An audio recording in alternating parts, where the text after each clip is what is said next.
Hello, my friends, and welcome back. Thank you very much for being with me again today. This video is part of the series Do Not Connect Any Dots. All right? Everything I will tell you here is just a coincidence. Okay? So, let me read you this article, or at least the headline of this article. And then we're going to expand in such a way with names that you're not supposed to connect any dots that you might wonder and try to connect. Russia Today. BlackRock boss working on $800 billion plan for Ukraine's economy. According to Witkoff. Do you know who is BlackRock's boss? Okay, this guy right here. His name is Larry Fink. So, Larry Fink is the guy in charge of BlackRock. He's Jewish. Witkoff is the guy in charge of the negotiations in Ukraine. Jewish. The president of Ukraine, Zelensky, is Jewish. Jared Kushner is the son-in-law of Donald Trump.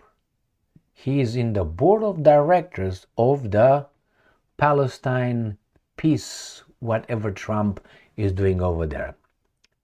Jewish. All right, let's read the article. Larry Fink has joined U.S. President Donald Trump's team as a prosperity advisor. BlackRock CEO Larry Fink has joined U.S. President Donald Trump's Ukraine team as a prosperity advisor. So this Jew, together with Jared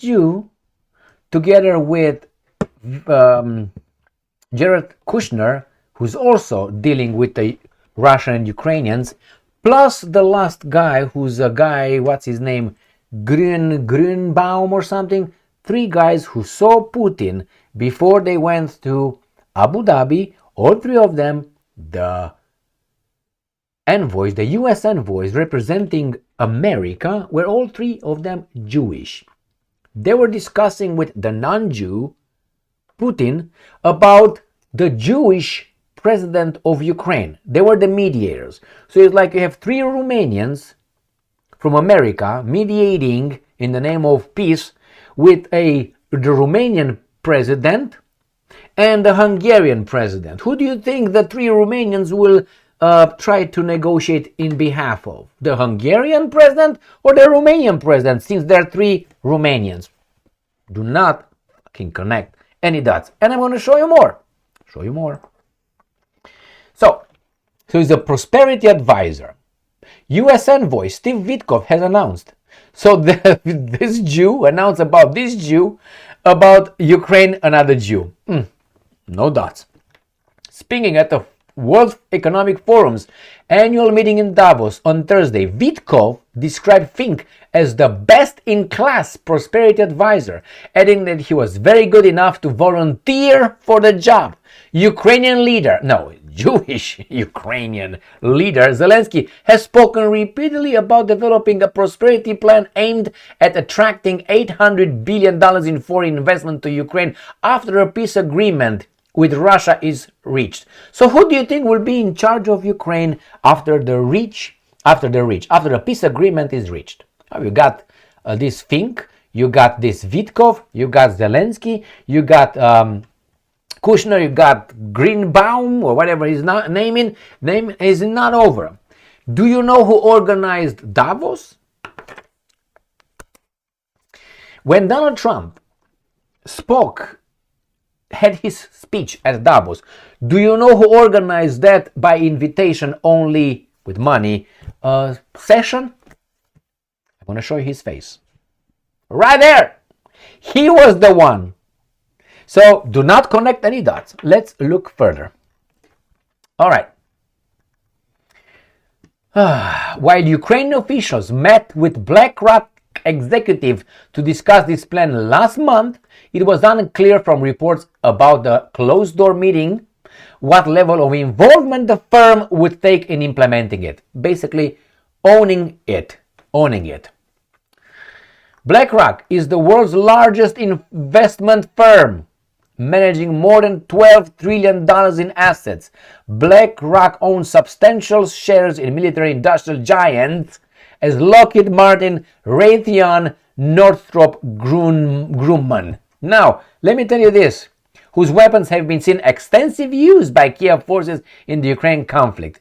That's no dots to connect. Remember when I was telling you that the three big profiteers in a war in Ukraine by chance are the following: international banking system, the financial, the investors in this case. Second, it was the military industrial complex, weapons. And the third one, the energy sector. Energy? Do you know who the Minister of Energy in Ukraine is right now? He was the defense minister of Ukraine. He was appointed. All these are appointed positions. He was the Prime Minister of Ukraine. His name is Denis Shmyhal. Oh, he's Jewish. Don't worry, okay? All right, let's move on. Only from one article I can tell you so much. The firm began work on Ukraine's reconstruction fund in 2023 and had trouble attracting investors. According to the New York Times, the firm originally aimed to get $50 billion to $80 billion in investments before cutting the target down to $15 billion. Ukrainian officials met with Fink in Davos on Thursday. According to Ukrainian National Security Council Chief Rustem Umerov, so this is Ukrainian National Security Council, Rustem Umerov. He's not Ukrainian, he's a Tatar. That's his ethnicity. The meeting was also attended by EU officials and representatives of major US investment firms, including Goldman Sachs. Do you know who these guys are? Yes, you guessed it. The same kind. And Citigroup. I wanted to look at the CEOs and who owns these things. However, investors will still face the same uncertainty that led BlackRock abandoning its original reconstruction fund. Moscow and Kiev are still at odds over the terms of the peace deal. Now, what do you think, my friends? Donald Trump appointed his son-in-law in the board of directors of the Middle East peace garbage, trying to replace the United Nations with 19 countries? All of them jackals, mostly, plus Israel. Do you remember why Zelensky said that he declines the invitation to be in that peace, Trump's peace thing? You remember what he said? I can't sit at the table with a war criminal, referring to Putin only. Guess what? Mr. Bibi Netanyahu is already over there. Bibi Netanyahu is accused of the same kind of crimes as Vladimir Putin is. So let's say Putin is not over there. If Zelensky agrees, he's going to be with another war criminal. Not proven yet, neither is Putin.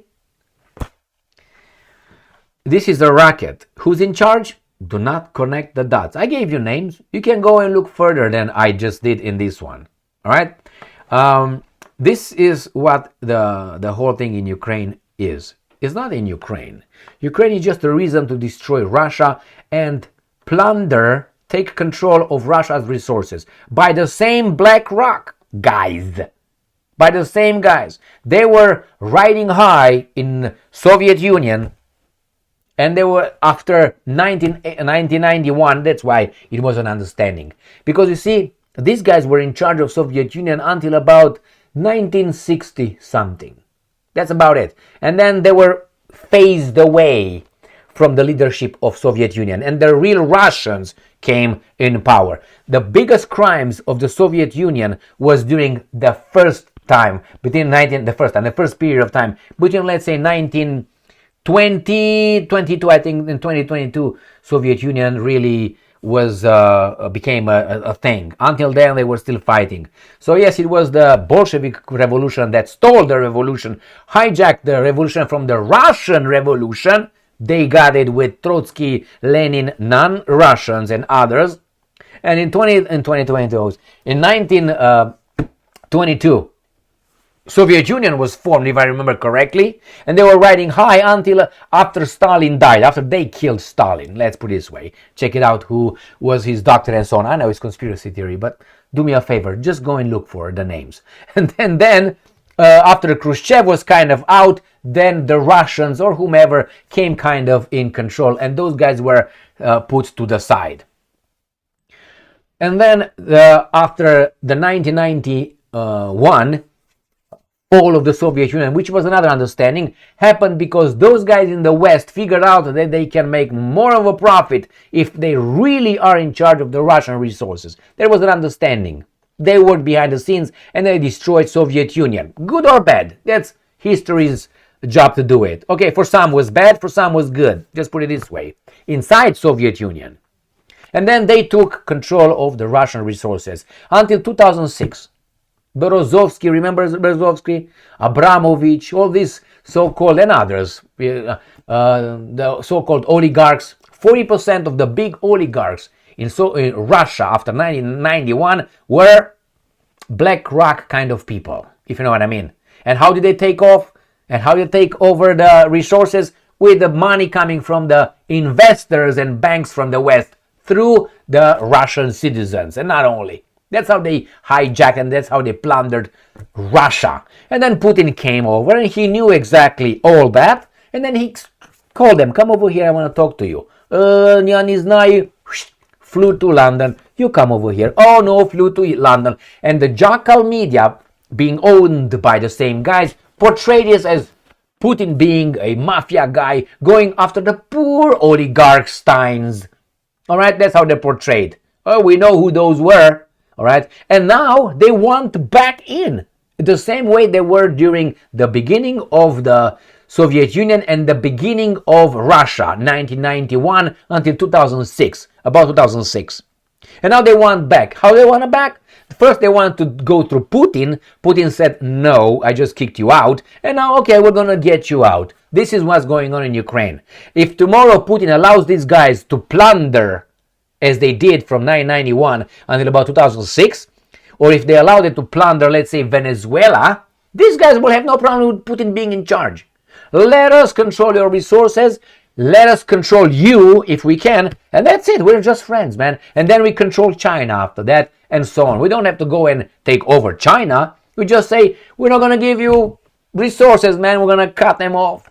And you're dead, China. How are you going to build stuff? With what? With seawater?